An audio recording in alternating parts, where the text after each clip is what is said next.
around while others fight back against the wrong things, such as their job, boss, or spouse. But only a few people welcomed life's push as an opportunity to learn and grow. Rich Dad said that he had over 150 employees, but none of them had ever asked him to teach them about money. They only sought jobs and paychecks, never really grasping the purpose of their work. However, when Mike told him that both of them wanted to learn how to make money, Rich Dad decided to create a program that mirrored real-life experiences.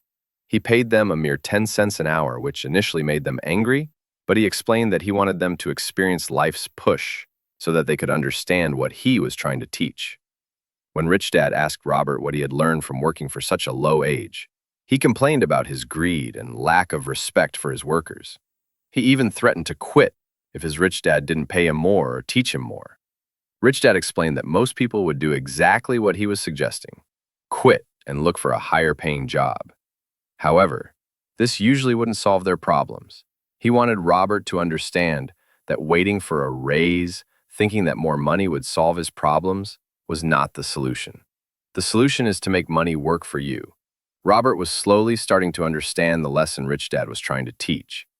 Rich Dad asked if Robert still had a passion to learn.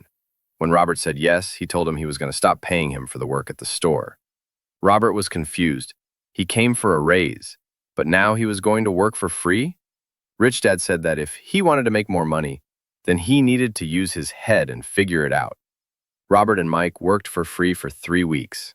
One day, Mike's dad showed up and took the boys outside for ice cream. Rich Dad asked if they learned anything yet. They said no. The Rich Dad told them they'd better hurry and start thinking about the lesson that was staring at them. To explain the lesson, he asked the boys to look at Mrs. Martin and the people in the park and think if the life they were living seemed exciting to them. They worked hard for little money their whole lives, clinging to the illusion of job security and looking forward to a 3-week vacation each year and maybe a pension after 45 years of service. Rich Dad said if this kind of life excited them, he would be willing to offer them a raise of 25 cents an hour. Their heartbeats raised, and they knew it would mean so much to them. But still, they said no. Seeing their resistance, Rich Dad raised his offer to $1 an hour, then $2. Each time he raised his offer, Robert's heart started exploding, and his brain was pushing him to take the offer. He knew $2 an hour would have made him the richest kid in the world.